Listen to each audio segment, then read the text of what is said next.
नमस्कार मित्रों, सच्ची घटनाओं की इस नए एपिसोड में एक बार फिर आप सभी का स्वागत है। बहुत समय पहले की बात है। खूनिया गांव के 8 से 10 लोगों की एक मंडली दर्शन हेतु एक काली मंदिर में गई हुई थी।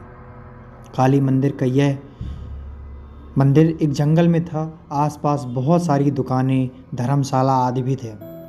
कच्ची पक्की सड़कें भी बनी हुई थी, पर घने उगे जंगली पेड़ पौधे जंगल होने का भान कराते थे, एहसास कराते थे। यह काली मंदिर बहुत ही जागता स्थान माना जाता था। यहाँ पर हर समय भक्तों की भीड़ लगी रहती थी। पर मंदिर के अंदर जाने का समय सुबह 8 बजे से लेकर रात 8 बजे तक ही था। भक्तों की बढ़ती भीड़ को देखते हुए मंदिर में मुख्य दरवाजे के अलावा एक और दरवाज़ा खोल दिया गया था, ताकि भक्तजन मुख्य दरवाजे से दर्शन के लिए प्रवेश करें और दूसरे दरवाजे से निकल जाएं।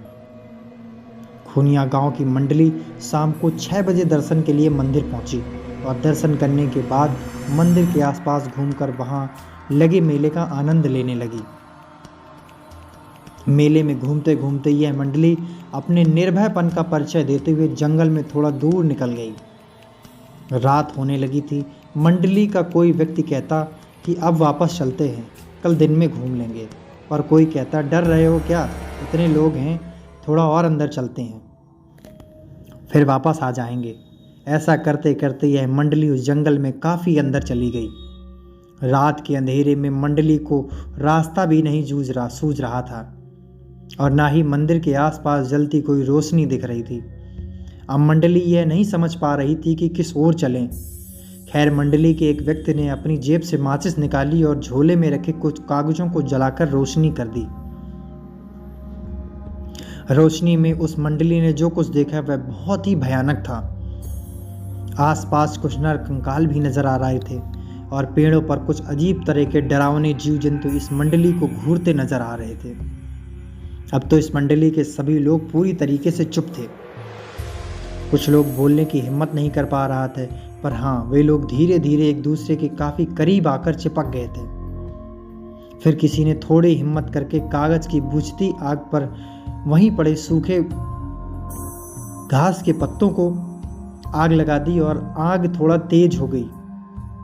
मंडली ने मन ही मन में निश्चित किया कि अब कहीं भी जाना खतरे से खाली नहीं है, क्योंकि वे लोग रास्ता भूल गए हैं और उन्हें कुछ समझ में नहीं आ रहा था कि वे लोग किस ओर जाएं। उन लोगों ने फुसफुसाकर यह निर्णय लिया कि आज की रात कैसे भी करके यहीं गुजारेंगे और सुबह होते ही यहाँ से निकल जाएंगे। क्योंकि ये लोग गांव से थे और इन्हें लोगों का भूत प्रेतों का कई बार इन लोगों का पाला पड़ा था, इसलिए थोड़ा डरे हुए थे, पर इतना भी नहीं कि ये डरकर चिल्लाने लगें या भागना शुरू कर दें।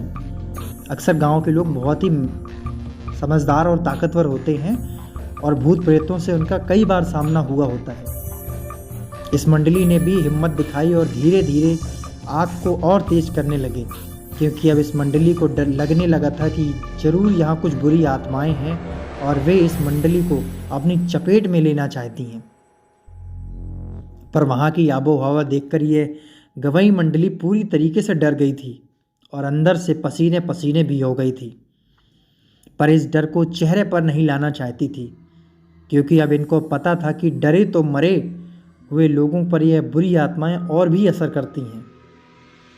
मंडली के कुछ लोग एक दूसरे का हाथ कसकर पकड़ लिए थे और पूरी तरीके से सतर्क थे। कुछ लोगों ने हनुमान चालीसा आदि पढ़ना और हनुमान जी को गोहराना भी शुरू कर दिया था। कुछ लोग उस जंगल की काली माता की दुहाई दे रहे थे। अचानक एक भयानक आत्मा उनके सामने प्रकट हो गई और रौद्र रूप से अट्टहास करने लगी, हंसने लगी। उस समय का माहौल और भी भयानक हो गया। अब इस मंडली के पसीने चेहरे पर भी दिखने शुरू हो गए थे, चेहरे लाल होना भी शुरू हो गए थे और ये लोग और कसकर एक दूसरे के करीब आ गए थे। वही वह रौद्र आत्मा अट्टहास करके पूरे वातावरण को और भी भयानक बनाए, तभी वहां कुछ और भयानक आत्माएं आ गईं। अब तो इस मंडली की सिट्टी पिट्टी गुम हो गई। अब इन लोगों को अपना काल आप अपने सामने दिखाई दे रहा था। अब वहां एक नहीं लगभग 5-6 आत्माएं आ गई थीं और अजीब और गरीब हरकत करने से माहौल पूरी तरीके से भयानक कर दिया था। मंडली के एक व्यक्ति ने हिम्मत करके कहा कि अगर मरना ही है तो इनका सामना करके मरेंगे। जिनके पास भी चाकू आदि है निकाल लो, डंडे आदि हैं उठा लो और इनका सामना करो। दरअसल उस समय लोग अपनी जेब में छोटा सा चाकू आदि भी रखते थे। कुछ लोग अपने बराबर की लाठी भी रखते थे। इस मंडली के 2 लोगों के पास लाठी और 3 के पास चाकू थे। अब पूरी तरीके से ये लोग मुकाबला करने के लिए तैयार हो गए थे, पर शायद इन्हें लड़ने की नौबत नहीं आई। हुआ यूं, जैसे ही एक भयानक आत्मा ने इन पर हमला किया, उसका सिर कटकर अलग गिर गया और वह बिना सिर के ही खूब तेज भागी और उसका सिर भी उसके साथ बहुत तेज भाग निकला। अब माहौल एकदम से भयानक रणमय हो गया था, क्योंकि एक गौरवर्णीय व्यक्ति जो साधु जैसा दिखता था और केवल धोती पहने हुए था, हाथ में तलवार लिए इन बुरी आत्माओं को काटे जा रहा था। देखते ही देखते उसने सारी बुरी आत्माओं को काट कर रख दिया। और गौर करने वाली बात यह थी कि कोई आत्मा मरी नहीं, सब चिल्लाते हुए अजीबोगरीब हरकत करते हुए वहां से भाग निकली। अब यह मंडली उस सज्जन के महात्मा के पैरों में गिर गई और उन्हें धन्यवाद दे रही थी। इस मंडली को उस गौवर्णीय पराक्रमी महात्मा ने अपने पीछे आने का इशारा करके आगे बढ़ने लगे। लगभग 10 मिनट चलने के बाद यह मंडली एक कुटिया के पास पहुंच चुकी थी। वहां डर का कोई नामो निशान नहीं था। उस महात्मा ने इन लोगों को कुटिया के अंदर आने का इशारा किया। कुटिया में पहुंचकर इन लोगों ने अपना झोरा झंटा रखा और चैन की सांस ली। फिर बाबा ने इशारे से इन्हें खाने के लिए पंगत बिठा दी। कुटिया के अंदर से एक दूसरे महात्मा निकले और उन्हें किसी पेड़ के पत्ते को पत्तल के रूप में बनाकर खाना परोसने लगे। ऐसा करते समय इस मंडली को बहुत अजीब लग रहा था, पर किसी ने हिम्मत नहीं थी कि बाबा से कुछ पूछे। फिर उस महात्मा ने कमंडल से जल लिया और कुछ मंत्र बुदबुदाकर छिड़क दिया। अरे यह क्या! वो तो पतले थाल बन चुकी थी और मंडली के हर व्यक्ति की इच्छा अनुसार उसमें सामने पकवान पड़े हुए थे। फिर बाबा का इशारा मिलते ही बिना कोई प्रश्न किए मंडली जीमने लगी, खाना खाने लगी। खाना खाने के बाद वह मंडली वहीं इशारा पाकर सो गई। सब सोने का नाटक कर रहे थे, नींद किसी के आंख में नहीं थी। इस कुटिया में दूर दूर तक डर नहीं था, पर बाबा के कारनामे देखकर ये लोग बहुत अचंभित थे और सोच रहे थे कि सुबह इस बाबा से जानकारी लेंगे। सुबह जब सूर्य की किरणें इस मंडली के चेहरे पर पड़ी तो इनकी नींद खुली।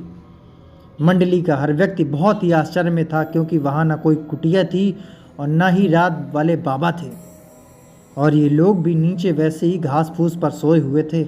अब इनको समझ में नहीं आ रहा था कि वह कुटिया और बाबा गए कहाँ। खैर, अब इन लोगों के पास कोई चारा नहीं था और थोड़ा बहुत इधर उधर छानबीन करने के बाद इन्हें रास्ता भी मिल गया और ये लोग वापस मेले में वापस आ गए। मेले में वापस आने के बाद ये लोगों ने काली माता के मंदिर के पुजारी को ये सारा घटनाक्रम बताया।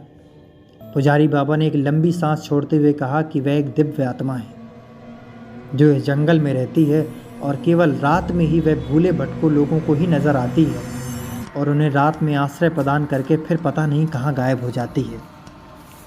उस पुजारी बाबा ने बताया कि ऐसी घटनाएं उनके काफ़ी श्रद्धालु सुना चुके हैं। इतना ही नहीं, उन्होंने कई बार दिन की उजाले में 9-10 लोगों के साथ इस जंगल का कोना कोना छान मारा है, पर कहीं वे महात्मा नहीं मिले और ना ही कोई कुटिया दिखी। खैर, ये मंडली की बात तो कुछ और ही कहना चाहती थी। इस मंडली ने फिर हिम्मत करके रात में जंगल में निकल गई। मंडली चाहती थी कि उन्हें बुरी आत्माएं सताएं और बाबा फिर आकर उनकी रक्षा करें।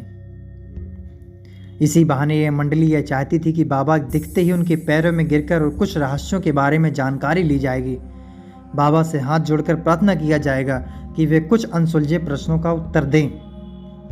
पर यह क्या, अभी लोग जंगल में कुछ दूर ही आगे बढ़े थे कि जो बाबा रात को पत्तल लाकर रखे थे वे दिख गए और बोले, तुम लोगों के मन मस्तिष्क में क्या चल रहा है मुझे पता है, पर ऐसी भूल मत करो, कुछ चीज़ों को रहस्य रहने दो। और सबसे अहम बात यह है कि हम और हमारे गुरुजी जंगल में इसी माता के दर्शन के लिए आए थे, पर रात को जंगल में कुछ डाकू ने हमारी हत्या कर दी। फिर हम कभी इस जंगल छोड़कर नहीं गए और रात भर जागकर श्रद्धालुओं को डाकुओं और बुरी आत्माओं से बचाते रहते हैं। जय बाबा विश्वनाथ, जय माँ काली। मित्रों, अगर मेरी कहानी अच्छी लगी हो ये घटना अच्छी लगी हो तो वीडियो को लाइक करिएगा, वीडियो को शेयर करिएगा और बहुत सारा प्यार दीजिएगा ताकि लगातार मुझे वीडियो बनाने के लिए प्रोत्साहन मिलता रहे। Thank you so much.